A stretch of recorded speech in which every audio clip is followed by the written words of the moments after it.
नमस्कार प्यारे मित्रों, आप कैसे हैं। हमारे सभी सब्सक्राइबर्स का हमारे channel Wings For Your Career में आपका स्वागत है।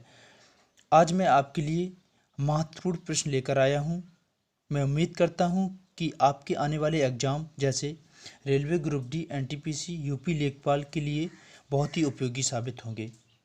अगर आप हमारे चैनल पर नए आए हैं तो हमारे चैनल को सब्सक्राइब करें।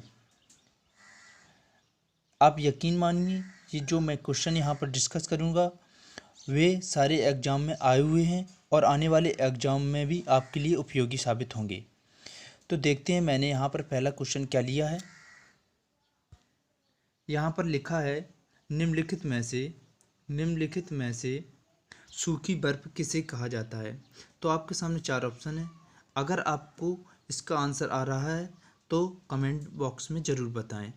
यहाँ पर पहला ऑप्शन है आइसक्रीम में उपस्थित बर्फ़ को, या सेकंड ऑप्शन अंटार्कटिका का ठोस जल, या कार्बन डाइऑक्साइड की ठोस अवस्था को, या आयनमंडल का कठोर जल। तो यहाँ पर राइट ऑप्शन हो जाएगा सी, यानी कि कार्बन डाइऑक्साइड की ठोस अवस्था को हम सूखी बर्फ़ कहते हैं। और कई बार क्वेश्चन यह भी पूछ लिया जाता है कि ड्राई आइस किसे कहते हैं। तो हम कार्बन डाइऑक्साइड की ठोस अवस्था को ड्राई आइस भी कहते हैं।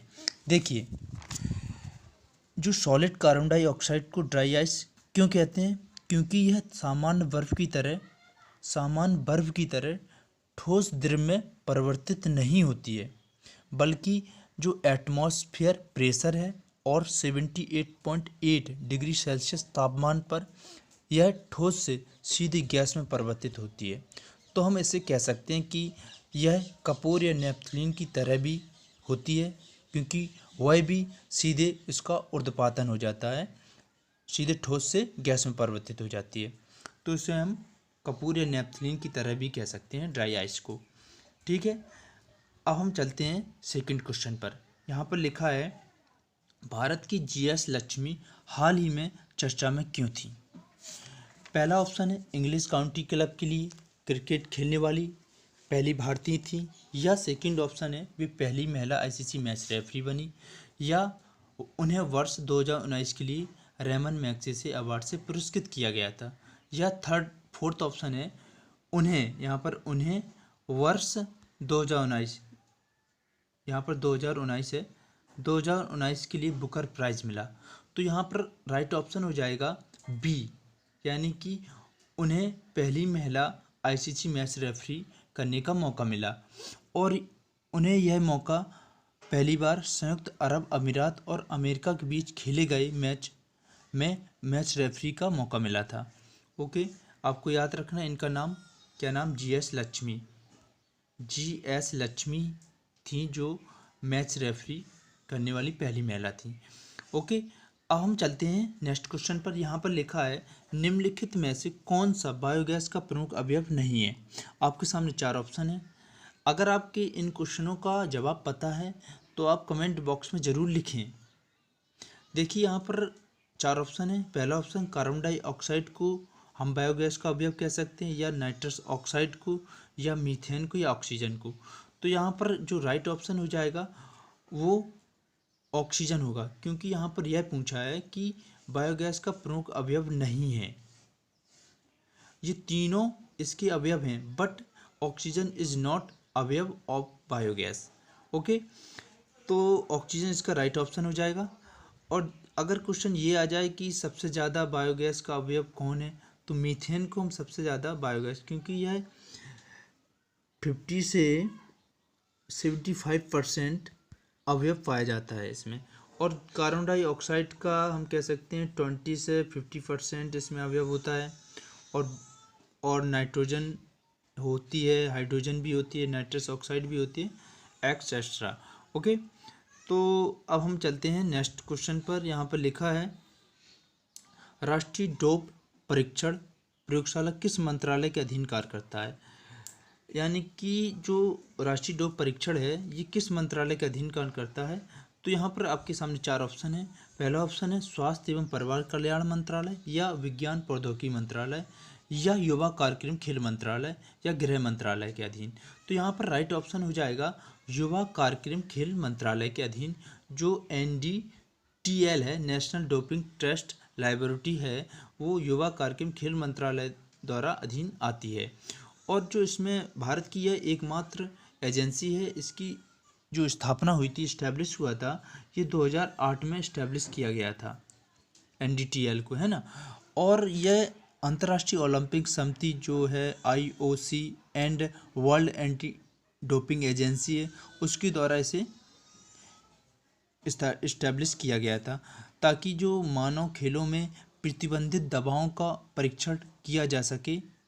ओके, अब हम चलते हैं नेक्स्ट क्वेश्चन पर। यहाँ पर लिखा है निम्नलिखित में से कौन सी नदी सिंधु नदी की सहायक नदी नहीं है।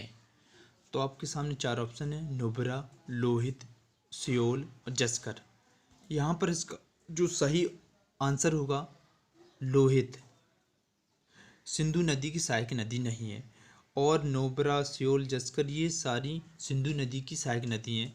आपको पता होना चाहिए कि सिंधु नदी की सहायक नदियाँ कौन सी हैं, जैसे झेलम हो गया, चिनाब हो गया, रावी, व्यास, सतलज, कुर्रम, ये सारी जो नदियां हैं ये सिंधु की सहायक नदियां हैं।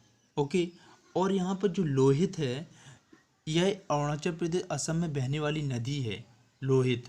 ओके, तो अब चलते हैं नेक्स्ट क्वेश्चन पर। यहाँ पर लिखा है सत्याग्रह दर्शन पर आधारित गांधी जी के निम्नलिखित संघर्षों में से किस में औद्योगिक श्रमिक वर्ग शामिल था। चंपारण, खेड़ा, अहमदाबाद, बारदोली। तो यहाँ पर जो राइट ऑप्शन होगा अहमदाबाद। देखिए यहाँ पर C is the right answer, Ahmedabad. क्योंकि चंपारण सत्याग्रह की सफलता के बाद गांधी जी का अगला प्रयोग 1918 में हुआ था, और अहमदाबाद के कॉटन टेक्सटाइल जो कंपनी है वहाँ पर किया गया था इसका परीक्षण। ओके, एंड और जो 1917 में अहमदाबाद में प्लेग की बीमारी फैलने के कारण 1917 में प्लेग की बीमारी आ गई, तो वहाँ के जो मिल मालिक थे उन्होंने जो प्लेग से पीड़ित थे उन्हें बोनस दिया जाने लगा।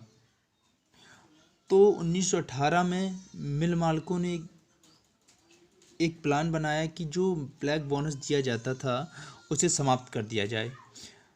अब मिल जो वहाँ के मजदूर काम करते थे वो कॉटन टेक्सटाइल में, तो उन्होंने विरोध कर दिया।